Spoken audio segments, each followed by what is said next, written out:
You are welcome in this video. इस episode number 5 में हमें दिखाया जाता है कि जैसे ही हमारा हीरो नौसेना के सेनापति को दादाजी कहता है, तभी जोरो उससे कहता है, क्या तुमने सेनापति को दादाजी कहा? तभी कहानी आती है हमारे हीरो के चाइल्डहुड में, जिसमें हमें दिखाया जाता है हमारा हीरो एक छोटा सा जहाज बना रहा होता है। तभी हमें पता चलता है कि नौसेना के सेनापति हमारे हीरो के दादाजी होते हैं। तभी वो आ जाते हैं और हमारे हीरो से कहते हैं, ये तुम क्या कर रहे हो? हीरो कहता है, दादाजी ये मेरा पहला जहाज है। दादाजी बोलते हैं, तुम्हें एक अच्छा नौसैनिक बनना है, ये लुटेरा बनने का सपना भूल जाओ, क्योंकि लुटेरे गुनहगार होते हैं। तभी हीरो बोलता है, मुझे नौसैनिक नहीं बनना, मुझे तो एक अच्छा सच्चा लुटेरा बनना है। तभी उसके दादाजी को गुस्सा आ जाता है और वो उसके जहाज को तोड़ देते हैं। तभी दादाजी हीरो से गुस्से में कहते हैं कि तुम सिर्फ एक नौसैनिक बनोगे। तभी कहानी आती है प्रेजेंट में, जहाँ सेनापति उन पर हमला कर रहा होता है। तभी सेनापति हमारे हीरो से कहता है कि अपने आप को मेरे हवाले कर दो। तभी हीरो बोलता है, कभी नहीं।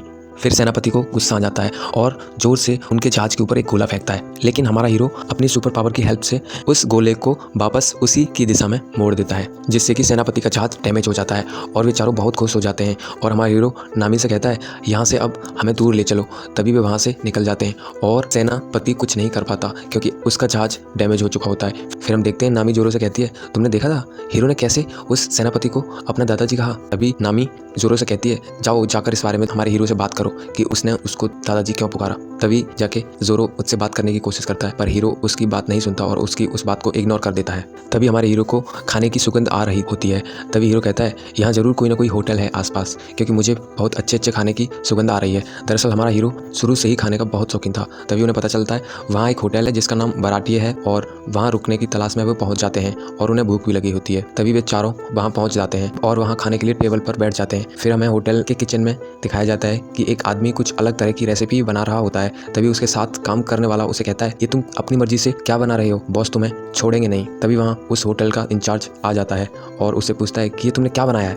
ये बकवास है, और अगर तुमने ऐसा फिर कभी बनाया तो तुम्हें यहाँ सिर्फ झाड़ू पोंछे का काम करने को मिलेगा। और कहता है, जाओ जाकर बाहर वेटरिंग करो। तभी वो देखता है कि दो लोग आपस में झगड़ रहे होते हैं और वो एक दूसरे को मारने ही वाले होते हैं। तभी वह वेटर उन दोनों को बहुत मारता है ताकि होटल में शांति बनी रहे, और इस सबको हमारा हीरो देख रहा होता है और हीरो कहता है, वाह अच्छा लड़ता है, इसे तो हमारी टीम में होना चाहिए। तभी वो वेटर उनकी टेबल के पास जाता है और बोलता है, हाँ बताइए खाने में क्या क्या लोगे सर?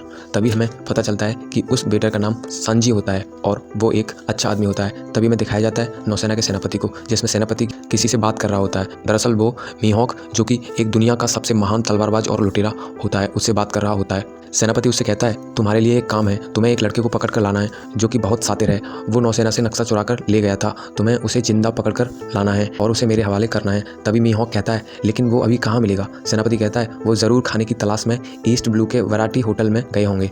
तभी मीहॉक कहता है, ठीक है। तभी में दिखाया जाता है उन चारों ने खाना तो खा लिया होता है, बट उनके पास पैसे नहीं होते हैं जिससे कि वो खाने का बिल चुका सके। तभी उस होटल का इंचार्ज आ जाता है और उनसे बिल के बारे में बात करता है।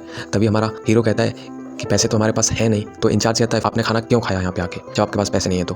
और फिर इंचार्ज कहता है, अगर तुम्हारे पास पैसे नहीं है तो तुम्हें यहाँ बर्तन धोने का काम करना पड़ेगा। हीरो हमारा मान जाता है इस बात के लिए। तभी उसे वहाँ वही रेसिपी दिखती है जो सांची ने बनाई थी। फिर हीरो उसे खा लेता है और उसे वो बहुत ही टेस्टी लगती है। फिर हम देखते हैं सांची को, जो हीरो से कहता है, तुम कौन हो? वह कहता है कि मैं एक लुटेरा हूँ और वन पीस, जो कि गोल्ड रॉजर का खजाना है, उसे ढूंढने के लिए निकला हूँ और मैं लुटेरों का बादशाह बनने वाला हूँ। हीरो पूछता है, तुम कौन हो? वो बोलता है, दरअसल मैं पूरे ईस्ट ब्लू में एक होनहार कुक हूँ, लेकिन इस होटल का इंचार्ज मुझे कुछ समझता ही नहीं है, मुझे कुछ अपने मन की रेसिपी बनानी नहीं देता। दरअसल वो बहुत ही खड़ूस है। और हमारा हीरो कहता है, तुमने जो भी रेसिपी बनाई थी वो मुझे बहुत पसंद आई, वो बहुत ही लाजवाब थी। सच में तुम एक बेहतरीन कुक हो, तुम्हें तो मेरी टीम में होना चाहिए। तभी में दिखाया जाता है कि बराटिए होटल में मीहॉक पहुँच चुका होता है। तभी वो उन चारों से पूछता है, तुम में से मंकी डी लूफी कौन है? तभी जोरो कहता है, आप तो ड्रैक्यूल मीहॉक हो और आप इस दुनिया के सबसे महान तलवारबाज हो, और अब मैं रोरो नोवा जोरो लड़ाई के लिए आपको चुनौती देता हूँ। दरअसल अगर जोरो ने मीहॉक को हरा दिया तो वो दुनिया का सबसे महान तलवारबाज बन जाएगा, जो कि उसका सपना होता है। मीहॉक इस चुनौती को स्वीकार कर लेता है और बोलता है कि पहले तुम मरोगे और फिर तुम्हारा वो कैप्टन मंकी डी लूफी। जोरो बोलता है कि वो तो सुबह ही पता चलेगा कि कौन मरेगा और कौन जिएगा। तभी हमें सुबह दिखाया जाता है कि जोरो और मीहॉक में बेहद खतरनाक फाइट होती है, जिसमें हमारा जोरो हार जाता है। दरअसल मीहॉक बहुत ही ताकतवर और दुनिया का सबसे ताकतवर तलवारबाज होता है, इसलिए वो जोरो को हरा देता है। मीहॉक उसको घायल कर देता है और मीहॉक जोरो से बोलता है कि तुम इतनी जल्दी नहीं मर सकते, मुझे ढूंढो और हरा कर दिखाओ, मैं तुम्हारा इंतजार करूंगा। तभी इतना कह के मीहॉक वहाँ से चला जाता है और यहीं हमारा एपिसोड नंबर 5 खत्म हो जाता है।